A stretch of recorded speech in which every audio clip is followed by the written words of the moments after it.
నమస్కారం, SRTV news కి స్వాగతం. హెడ్లైన్ చూద్దాం.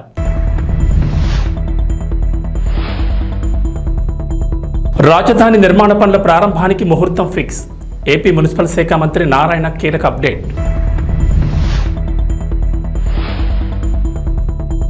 ఏపీకి కేంద్రం మరో గుడ్ న్యూస్. 11 చోట్ల నగర వనాల ఏర్పాటు, తొలి విడతగా నిధుల విడుదల.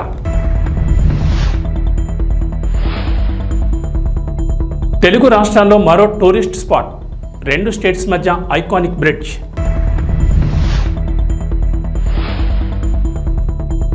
తెలంగాణకు రెయిన్ అలర్ట్, నేడు రాష్ట్రంలో భారీ వర్షాలు, పలు జిల్లాలకు ఎల్లో అలర్ట్ జారీ. తెలంగాణ ఆర్టీసీ ఉద్యోగులకు రవాణా శాఖ మంత్రి పొన్నం ప్రభాకర్ తీపి కబురు చెప్పారు. ఆర్టీసీ కార్మికుల బకాయిలను సాధ్యమైన త్వరగా చెల్లిస్తామని హామీ ఇచ్చారు. త్వరలోనే కార్మికుల అకౌంట్లలో డబ్బులు జమ అవుతాయని చెప్పారు. శనివారం బాగ్లింగపల్లిలోని ఆర్టీసీ కళాభవన్లో టీజీఎస్ ఆర్టీసీ ఆధ్వర్యంలో ఉత్తమ ఉద్యోగులకు ప్రగతి చక్రం పురస్కారాలు ప్రదానం చేశారు. ఈ సందర్భంగా మాట్లాడిన పొన్నం, ఆర్టీసీలో రాజకీయ జోక్యం ఉండబోదని చెప్పారు. ప్రయాణికులను సురక్షితంగా గమ్యస్థానాలకు చేర్చడమే సిబ్బంది ప్రధాన లక్ష్యం కావాలన్నారు. కొన్నేళ్లుగా కార్మికులకు చెల్లించాల్సిన క్రెడిట్ కోఆపరేటివ్ సొసైటీ సొమ్ము, డిఏలు, పీఎఫ్ తదితర బకాయిలను త్వరలో చెల్లించనున్నట్లు చెప్పారు. పెండింగ్ బాండ్ల సొమ్ము 200 కోట్లు చెల్లించాల్సి ఉందన్న మంత్రి పొన్నం, ఆర్థికంగా ఇబ్బందులున్న కార్మికుల సంక్షేమానికి చర్యలు చేపట్టామని తెలిపారు. ఆర్టీసీలో కొత్తగా 3035 నియామకాలు చేపట్టినట్లు వివరించారు. కొత్త బస్సులను సైతం కొనుగోలు చేస్తామన్నారు. తెలుగు రాష్ట్రాల మధ్య మరో టూరిస్ట్ స్పాట్ అందుబాటులోకి రానుంది. కృష్ణా నదిపై తెలంగాణ, ఏపీలను కలుపుతూ సోమశిల వద్ద కేబుల్ ఐకానిక్ బ్రిడ్జ్ నిర్మించనున్నారు. గతంలోని ఈ ప్రాజెక్టుకు ప్రతిపాదన రాగా తాజాగా కేంద్రం కీలక అప్డేట్ ఇచ్చింది. కేబుల్ బ్రిడ్జ్ నిర్మాణానికి వచ్చే నెలలో టెండర్ల ప్రక్రియ ప్రారంభించేలా చర్యలు తీసుకోనున్నట్లు కేంద్ర రహదారి రవాణా శాఖ మంత్రి నితిన్ గడ్కరీ వెల్లడించారు.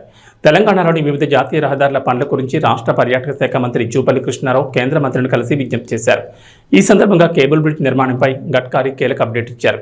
త్వరలో అవసరమైన పనులను పూర్తి చేసి సెప్టెంబర్ నెలాఖరులోగా టెండర్ల ప్రక్రియ ప్రారంభించనున్నట్లు చెప్పారు. కృష్ణా నదిపై తెలంగాణలోని సోమశిల, ఏపీలోని సిద్ధేశ్వరం గుట్టల మధ్య 1.08 కిలోమీటర్ల మేరకు ఈ ఐకానిక్ కేబుల్ బ్రిడ్జ్ నిర్మించి తలపెట్టారు. దేశంలో ఇప్పటికే ఉన్న తీగల వంతెనల కన్నా మెరుగ్గా ఈ ఐకానిక్ కేబుల్ బ్రిడ్జ్ నిర్మించేందుకు ఇప్పటికే కేంద్రం పలు నమూనాలను పరిశీలించింది. అందులో నుంచి ఒకదాన్ని ఎంచుకుని ఈ తరహాలో బ్రిడ్జ్ నిర్మాణానికి ఆమోదం గతంలోనే ఇచ్చింది. ఈ మార్గానికి ఇప్పటికే జాతీయ రహదారి నెంబర్ కూడా కేటాయించింది. బ్రిడ్జ్ నిర్మాణ పనులను జాతీయ రహదారుల సంస్థ చూసుకోనుంది. ఈ మేరకు టెండర్లు ఆహ్వానించనున్నట్లు గడ్కరీ వెల్లడించారు. ఆంధ్రప్రదేశ్ రాష్ట్రానికి కేంద్రం మరో శుభవార్త వినిపించింది. ఆంధ్రప్రదేశ్ వ్యాప్తంగా నగర వనాల అభివృద్ధికి నిధులు మంజూరు చేసింది. ఏపీలోని 11 ప్రాంతాల్లో నగర వనాల అభివృద్ధి కోసం కేంద్రం నిధులు మంజూరు చేసినట్లు AP deputy CM Pavan Kalyan వెల్లడించారు. 11 మున్సిపల్ కార్పొరేషన్లు, మున్సిపాలిటీల్లో నగర వనాల ఏర్పాటుకు గాను తొలి విడతగా 15.4 కోట్లు మంజూరు చేసినట్లు పవన్ కళ్యాణ్ తెలిపారు. విశాఖపట్నం, కర్నూలు, కడప, చిత్తూరులో 2 చోట్ల నగర వనాలు ఏర్పాటు చేయనున్నట్లు పవన్ కళ్యాణ్ తెలిపారు. అలాగే శ్రీకాళహస్తి, తాడేపల్లిగూడెం, పెనుకొండలోనూ నగర వనాలు ఏర్పాటు చేయనున్నట్లు వివరించారు. నెల్లిమర్ల, కదిరి, కాతిబుక్కలో కూడా కేంద్ర నిధుల సహాయంతో నగర వనాలు ఏర్పాటు చేయనున్నట్లు చెప్పారు. మరోవైపు డిప్యూటీ సీఎం పవన్ కళ్యాణ్ శనివారం అటవీశాఖ అధికారులతో భేటీ అయ్యారు. నగర వనాల ఏర్పాటుపైన వారితో చర్చించారు. ఈ సందర్భంగా ప్రస్తుతం రాష్ట్ర వ్యాప్తంగా 50 నగర వనాలను అభివృద్ధి చేస్తున్నట్లు అధికారులు పవన్ కళ్యాణ్కి వివరించారు. వచ్చే 100 రోజుల్లోనే 30 నగర వనాలు పూర్తి చేసి ప్రారంభోత్సవానికి సిద్ధం చేస్తామని చెప్పారు. ఏపీ రాజధాని అమరావతి విషయంలో టీడీపీ కూటమి ప్రభుత్వం వేగంగా అడుగులు వేస్తోంది. అమరావతి నిర్మాణం దిశగా పలు కీలక నిర్ణయాలు తీసుకుంటోంది. ఇప్పటికే అక్కడ జంగిల్ క్లియరెన్స్ పనులను చేపట్టారు. ముఖ్యమంత్రిగా బాధ్యతలు స్వీకరించిన తర్వాత సీఎం చంద్రబాబు నాయుడు కూడా అమరావతిలో పర్యటించి నిర్మాణాలను పరిశీలించారు. ఏపీలో ఏ అంటే అమరావతి, పి అంటే పోలవరం అని సాక్షాత్తు సీఎం చెప్పారంటేనే ప్రస్తుతం ప్రభుత్వ రాజధాని నిర్మాణాన్ని ఎంత సీరియస్గా తీసుకుంది అనేది అర్థమవుతుంది. అయితే అమరావతి రాజధాని నిర్మాణం ఎప్పటి నుంచి ప్రారంభిస్తారనే విషయంలో మంత్రి నారాయణ క్లారిటీ ఇచ్చారు. రాజధాని నిర్మాణంపై కీలక అప్డేట్ ఇచ్చారు. ఈ ఏడాది డిసెంబర్ 1వ తేదీ నుంచి అమరావతి రాజధాని నిర్మాణ పనులు ప్రారంభమవుతాయని మంత్రి నారాయణ చెప్పారు.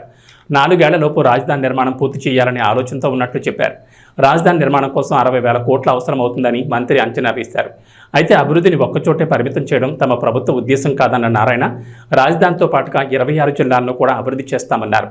కృష్ణా జిల్లా కంకిపాడులో జరిగిన కెడ్రస్ సౌత్ కాన్ 2024 కార్యక్రమానికి నారాయణ హాజరయ్యారు. ఈ సందర్భంగా మాట్లాడిన నారాయణ, నిర్మాణ రంగంలో బిల్డర్ల అనుమతుల కోసం ప్రత్యేక సాఫ్ట్వేర్ తెస్తామన్నారు. అలాగే సింగిల్ విండో అనుమతులపైన చర్చిస్తామన్నారు. ఇక సాధ్యమైన త్వరగా రాజధాని నిర్మాణం పూర్తి చేసి ప్రపంచంలోని ఉత్తమ నగరంగా అమరావతిని తీర్చిదిద్దామని నారాయణ అన్నారు.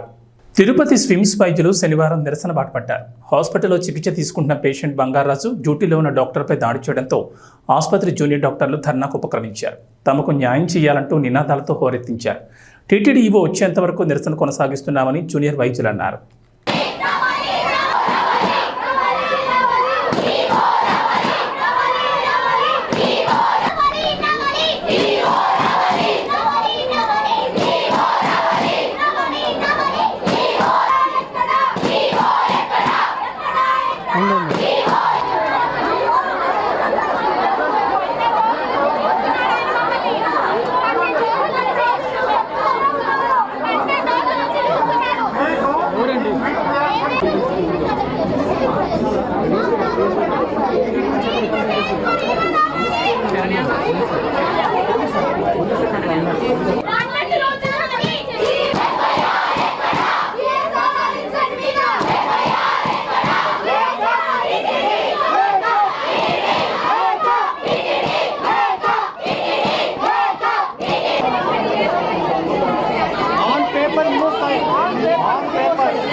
ఇమీడియట్ గా మేము క్విక్ రియాక్షన్ ఫోర్స్ అనేది ఇక్కడ పర్మనెంట్ గా 24 hours వర్కింగ్ కౌంటర్ ఓపెన్ చేపిస్తున్నాం. ఇట్లా కౌంటర్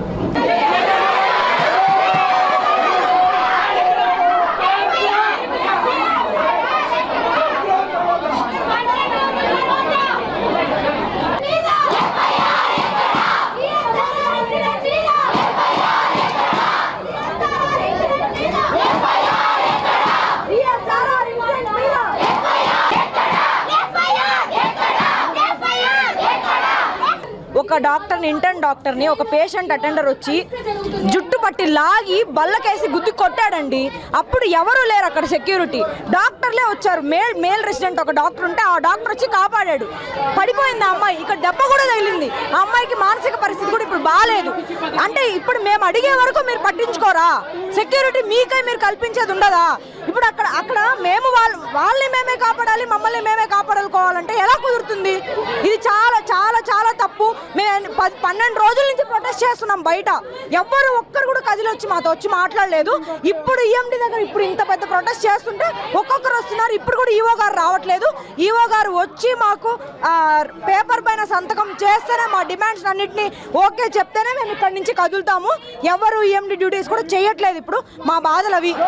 అది సామాజిక బాధ్యతతో పేదింటి వారిని ఎంచుకుని సామూహిక వివాహాలు చేస్తున్న పబ్బ శ్రీనివాస్ వాసవి దంపతులు సమాజానికి ఆదర్శప్రాయులని కంటోన్మెంట్ శాసనసభ్యుడు గణేష్ అన్నారు. డైమండ్ పాయింట్ వద్ద ఏర్పాటు చేసిన కార్యక్రమంలో త్వరలో జరగబోయే సామూహిక వివాహాలకు సంబంధించిన గోడపత్రికను ఆవిష్కరించారు. నవంబర్, డిసెంబర్ మాసాల్లో 116 జంటలకు పెళ్లి వేడుకతో పాటు అన్ని ఏర్పాట్లు చేసి తమ సొంత ఖర్చుతో వివాహాలు జరిపించనున్నట్లు తెలిపారు. తాళిబొట్టు, బంగారం, వివాహ విధితో పాటు భోజన సౌకర్యం కూడా కల్పించనున్నట్లు వెల్లడించారు. పేద ప్రజలకు సహాయం చేయాలన్న ముఖ్య ఉద్దేశంతో 116 జంటలకు వివాహాలు చేయనున్నట్లు తెలిపారు. ప్రస్తుత సమాజంలో నిరుపేద ప్రజలు పెళ్లిళ్లకు అయ్యే ఖర్చును భరించలేక ఆర్థిక స్థితి సరిగా లేని పరిస్థితి ఏర్పడిన నేపథ్యంలో ఇలాంటి సామాజిక దృక్పథంతో కూడుకున్న కార్యక్రమాలు ఎంతగానో దోహదపడతాయని అన్నారు. ఈ సందర్భంగా కంటోన్మెంట్ శాసనసభ్యుడు గణేష్ మాట్లాడుతూ తన వంతుగా సహాయ సహకారాలు అందించడంతో పాటు ప్రభుత్వం తరపున షాదీ ముబారక్, కళ్యాణ లక్ష్మి చెక్కులను కూడా అందించేందుకు కృషి చేస్తానని హామీ ఇచ్చారు.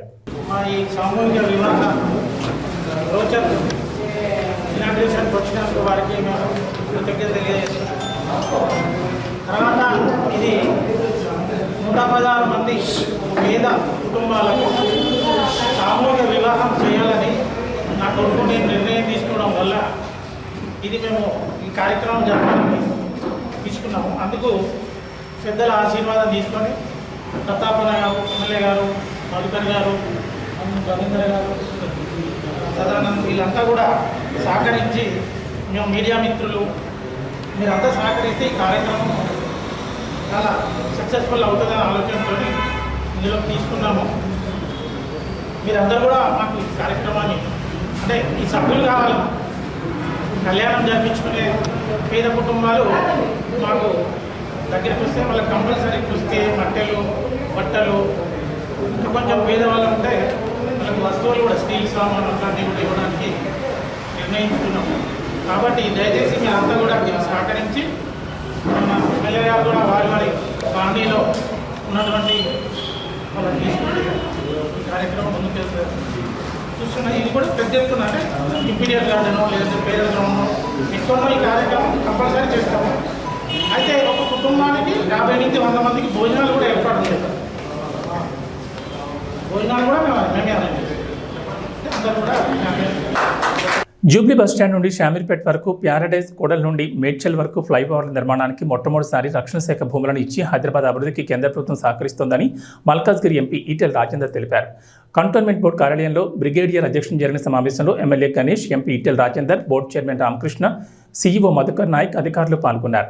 సమావేశంలో సర్వీస్ ఛార్జీలు తీసుకోవడానికి కృషి చేస్తానని ఈటెల తెలపగా, ఇప్పటికే వివిధ అభివృద్ధి కార్యక్రమాలకు రాష్ట్ర ప్రభుత్వం నుంచి నిధులు తీసుకొచ్చానని, స్పోర్ట్స్ కాంప్లెక్స్ భవన నిర్మాణానికి కూడా నిధులు తీసుకొస్తానని ఎమ్మెల్యే గణేష్ హామీ ఇచ్చారు. ఈ సందర్భంగా ఈటెల రాజేందర్ మాట్లాడుతూ కంటోన్మెంట్ అభివృద్ధికి కేంద్ర ప్రభుత్వం కట్టుబడి ఉందని అన్నారు. అనేకేళ్ల నుంచి ఉంటున్న పేద ప్రజలకు స్థలాలను రాష్ట్ర ప్రభుత్వం భూమిని కేటాయించి క్రమబద్ధీకరించాలని, చనిపోయిన 125 మంది పారిశుద్ధ్య కార్మికుల కుటుంబ సభ్యులకు కారుణ్య నియామకాలు చేయాలని విన్నవించినట్లు వెల్లడించారు. గణేష్ మాట్లాడుతూ కంటోన్మెంట్ అభివృద్ధికి రాష్ట్ర ప్రభుత్వం పూర్తి సానుకూలంగా ఉందని, ఇటీవలనే 5.49 కోట్ల నిధులు విడుదల చేయడం జరిగిందని తెలిపారు. కేంద్రం నుంచి రావాల్సిన సర్వీస్ ఛార్జీలు రాకపోవడం కారణంగానే అభివృద్ధి కుంటుపడిందని, ఇప్పటికైనా పెండింగ్ ఛార్జీలు తీసుకొచ్చే విధంగా ప్రయత్నం చేయాలని ఎంపీని కోరినట్లు పేర్కొన్నారు. ధోబిఘాట్లో స్పోర్ట్స్ కాంప్లెక్స్ కోసం ఇవ్వాలని కోరినట్లు, అక్కడ రాష్ట్ర ప్రభుత్వ సహకారంతో అంతర్జాతీయ స్థాయి ప్రమాణాలతో నిర్మాణం చేపట్టనున్నట్లు స్పష్టం చేశారు. అందరికీ నమస్కారం. ఈరోజు బోర్డు మీటింగ్ సందర్భంగా అనేక విషయాలు చర్చలో భాగంగా యాజ్ ఎమ్మెల్యేగా కొన్ని విషయాలు మన కంటోన్మెంట్ కాన్స్టిట్యున్సీకి ఏదైతే అవసరం ఉందో దాని మీద చర్చించడం జరిగింది. చర్చతో పాటు రిప్రజెంటేషన్ కూడా ఇవ్వడం జరిగింది. ముందుగా ఫస్ట్ మన కంటోన్మెంట్ బోర్డు పరిధిలో ఉన్న ఏరియాలో ఇప్పటిదాకా ఏదైతే కమ్యూనిటీ హాల్స్ కట్టి స్లాబ్లు వేసి పిల్లర్లు వేసి కొన్ని దగ్గర గోడలు కట్టి సగంలో ఆపేసింది ఉంది, అవన్నీ ఇన్కంప్లీట్ ఉన్న కమ్యూనిటీ హాల్లన్నీ కంప్లీట్ చేయాలనేది చెప్పడం జరిగింది. రెండవది, ఈరోజు రాష్ట్ర ప్రభుత్వం మన గౌరవ ముఖ్యమంత్రి రేవంత్ రెడ్డి గారు స్పోర్ట్స్కు ప్రాధాన్యత ఇచ్చి స్పోర్ట్స్ యూనివర్సిటీలు తీసుకురావడం, ప్రతి పార్లమెంట్ కాన్స్టిట్యున్సీకి ఒక స్పోర్ట్స్ స్కూల్ పెట్టడం జరుగుతుంది.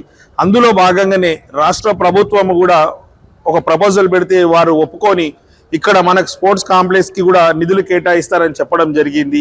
మన ధోబిఘాట్ గ్రౌండ్స్ని స్పోర్ట్స్ కాంప్లెక్స్కి కేటాయించాలని కూడా మాట్లాడడం, మరి రిప్రజెంటేషన్ ఇవ్వడం కూడా జరిగింది. అక్కడ ఒకవేళ స్పోర్ట్స్ కాంప్లెక్స్ కట్టుకోగలిగితే రాష్ట్ర ప్రభుత్వం నిధులు ఇస్తుంది. కంప్లీట్ అయితే మన దగ్గర ఎంతో మందికి స్పోర్ట్స్ మెన్ని తయారు చేయడానికి, స్పోర్ట్స్ గర్ల్స్ కావచ్చు, ఉమెన్స్ కావచ్చు, స్పోర్ట్స్ మెన్స్ని కూడా తయారు చేసి అంతర్జాతీయ స్థాయిలో పోటీలో పాల్గొనే సామర్థ్యం మన దగ్గర ఉన్నా కూడా సరైన వసతులు లేక స్పోర్ట్స్ మెన్లు రాణించలేకపోతున్నారు.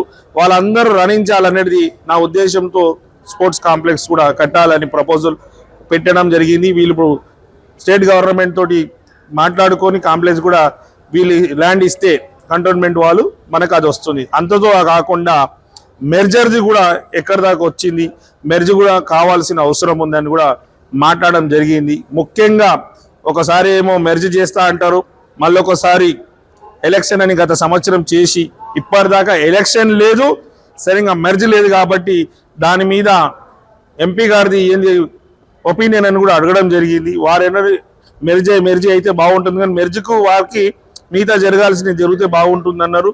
వారు కూడా ఎలక్షన్ పెడితే బాగుంటుంది అనేది చెప్పడం జరిగింది. మరీ ముఖ్యంగా చాలా డెవలప్మెంట్ కావాల్సి ఉన్న మన బోర్డు కూడా కాలేకపోతుందంటే మనకు రావాల్సిన సర్వీస్ ఛార్జెస్ సరిగ్గా రాకపోవడం కారణంతో ఇది డెవలప్మెంట్ జరగలే. కాబట్టి సర్వీస్ ఛార్జెస్ ఎంత బకాయే ఉంది ఇప్పటిదాకా, మనకు ఎందుకు తీసుకురాలేదు?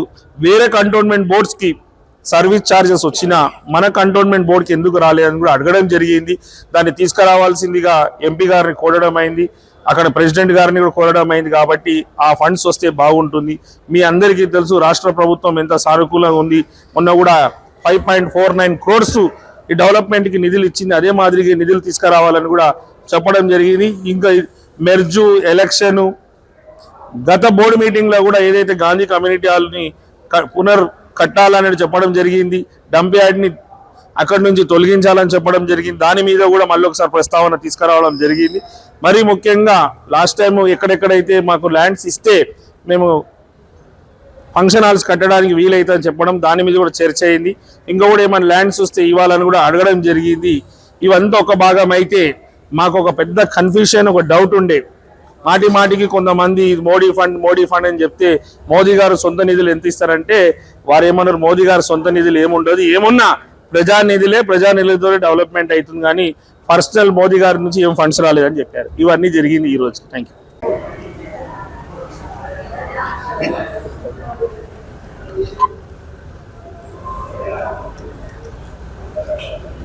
కంటోన్మెంట్ బోర్డు నుంచి, కంటోన్మెంట్ ఏరియా నుంచి ఇలా జూబ్లీ బస్ స్టాండ్ నుంచి మొదలుపెట్టి షామీర్పేట వరకు నిర్మాణమైనటువంటి ఫ్లైఓవర్ కానీ, పారడైజ్ చౌరస్తా నుంచి మొదలుపెట్టి మేడ్చల్ వరకు నిర్మాణమైనటువంటి కానీ, రెండింటి విషయంలో కేంద్ర ప్రభుత్వం మొట్టమొదటిసారిగా రక్షణ రంగానికి సంబంధించిన భూమిని ఇచ్చి హైదరాబాద్ అభివృద్ధికి తోడ్పాటు అందిస్తూ ఉంది. కాబట్టి ఇవాళ 200 ఫీట్ల విడ్త్ అనేటువంటి కాన్సెప్ట్ కంటే కూడా హైట్ ఎక్కువ నిర్మాణం చేసి కొంత విడ్త్ కింది లెవెల్లో విడ్త్ తగ్గించి మోడర్నైజేషన్కి ఎక్కడ విఘాతం కలగకుండా ఉండే పద్ధతి 120 ఫీట్లో 130 ఫీట్లో ఇక్కడ కార్ఖానా లాంటి ఏరియాలలో మీకు తిరుమలగిరి లాంటి ఏరియాలలో విపరీతంగా షాపులు నష్టపోతున్న ఆస్కారం ఉంది. కాబట్టి అట్లాంటి ప్రపోజల్ డెఫినెట్గా ఇస్తాము.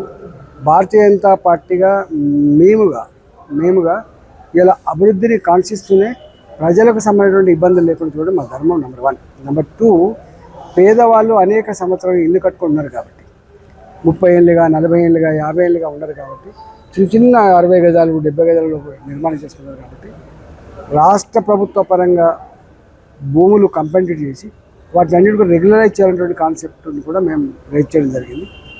మూడవది, ఈ కంటోన్మెంట్లో పనిచేసేటువంటి లేబర్ ఎవరైతే ఉన్నారో 4th క్లాస్ లేబర్, మరీ ముఖ్యంగా మున్సిపాలిటీలో మురికిలో పనిచేసే లేబర్ ఎవరైతే ఉన్నారో వాళ్ళు 40 ఏళ్ళకి పాపం చనిపోతారు. వాళ్ళకు 5% కంపాషనేట్ పోస్ట్ ఇవ్వాలనేటువంటి సిస్టమ్ ఏదైతే ఉందో వీళ్ళకు వర్తించకూడదు. దీంట్లో ఎక్కువ మంది చచ్చిపోతారు, 10% చచ్చిపోతారు, 15% చచ్చిపోతారు. కాబట్టి వాళ్ళకి కంపాషనేట్ పోస్టులు ఎంతమంది అయితే చనిపోయినారో 125 మంది పెండింగ్ ఉన్నాయి. కాబట్టి ఆ 125 మందికి ఇలా వాళ్ళకు కంపాషనేట్ పోస్ట్ ఇవ్వాలనేటువంటిది కూడా చర్చ జరిగింది. 4వది ఏంటంటే మురికి కాలువ నిర్మాణం కావచ్చు, పార్కుల నిర్మాణం కావచ్చు, ఇవాళ అక్కడక్కడ కొంత డీవియేషన్స్ ఉంటాయి, చిన్న డీవియేషన్ కావచ్చు. ఇట్లాంటి వాటి మీద ఒక వ్యూ తీసుకొని ప్రజలకు ఎక్కడ ఇబ్బంది కలగని పద్ధతుల్లో, మరీ ముఖ్యంగా పేదలకు ఇబ్బంది కలగని పద్ధతుల్లో కంటోన్మెంట్ బోర్డు ప్రతినిత్యం పనిచేయాలని చెప్పుకోండి. మిస్టర్ బచ్చన్ సినిమా ఎంతటి ట్రోలింగ్ ఎదుర్కొంటుందో ప్రత్యేకంగా చెప్పాల్సిన పని లేదు. హరీష్ శంకర్ తీసిన వర్స్ట్ చిత్రంగా ఈ మిస్టర్ బచ్చన్ నిలిచేలా ఉంది. ఆయన రీమేక్ చేస్తే మినిమం గ్యారంటీ అనే వాదన ఉండేది. కానీ ఈ మిస్టర్ బచ్చన్తో ఆ పేరు కూడా పోయింది. హరీష్ శంకర్ ఇంత నాసిరకంగా సినిమా చేస్తాడని ఎవరు ఊహించుంటారు. రవితేజ ఫ్యాన్స్ సైతం ఈ మిస్టర్ బచ్చన్ను చూసి తిట్టేశారు. అంతలా దారుణమైన విమర్శలను హరీష్ శంకర్ ఎదుర్కొంటూ వస్తున్నాడు. నిర్మాత టీజీ విశ్వప్రసాద్ తాజాగా ఓ ఇంటర్వ్యూలో మిస్టర్ బచ్చన్ మీద స్పందించారు. సినిమా ఫ్లాప్ గల కారణాలను విశ్లేషించాడు. మూవీ అయితే మరీ అంత బ్యాడ్ కాదని, ఫస్ట్ హాఫ్ బాగుంటుందని అన్నాడు. ఎంటర్టైనింగ్గానే ఉంటుందని చెప్పుకొచ్చాడు. సెకండ్ హాఫ్లో కొన్ని తేడా కొట్టేశాయని ఒప్పుకున్నాడు. మా వైపు కాస్త పాజిటివిటీ ఉన్నా మేము పోరాడేవాళ్ళమని విశ్వప్రసాద్ చెప్పుకొచ్చారు. మీడియాతో ఇచ్చిన ఇంటర్వ్యూల వల్ల గబ్బు అయిందంటూ చెప్పుకొచ్చారు. ఇక వాతావరణ విషయానికి వస్తే తెలంగాణకు హైదరాబాద్ వాతావరణ శాఖ అధికారులు మరోసారి రెయిన్ అలర్ట్ జారీ చేశారు. రాష్ట్రంలో ఇవాటి నుంచి 5 రోజుల పాటు భారీ వర్షాలకు ఛాన్స్ ఉందని చెప్పారు. ఈ మేరకు పలు జిల్లాలకు ఎల్లో అలర్ట్ జారీ చేశారు. ప్రజలు ఇళ్లకే పరిమితం కావాలని, అత్యవసరమైతే తప్ప బయటకు రావద్దని హెచ్చరించారు. తెలంగాణను వర్షాలు వేయడం లేదు. రాష్ట్రంలో ప్రతిరోజు ఏదో ఒక మూల వర్షాలు కురుస్తూనే ఉన్నాయి. తాజాగా మరోసారి రాష్ట్రానికి వర్ష సూచన జారీ చేశారు హైదరాబాద్ వాతావరణ శాఖ అధికారులు. ఇవాళ రాష్ట్రంలో పలుచోట్ల భారీ వర్షాలు కురుస్తాయని చెప్పారు. ఉత్తర పశ్చిమ బెంగాల్, ఈశాన్య జార్ఖండ్ ప్రాంతాల్లో అల్పపీడనం ఏర్పడిందని వాతావరణ శాఖ అధికారులు వెల్లడించారు. దీనికి అనుబంధంగా ఆవర్తనం కూడా సగటు సముద్ర మట్టానికి 7.6 కిలోమీటర్ల ఎత్తులో కేంద్రీకృతమైందని అన్నారు. ఏబీ బులెటిన్ విశేషాలు. నమస్కారం.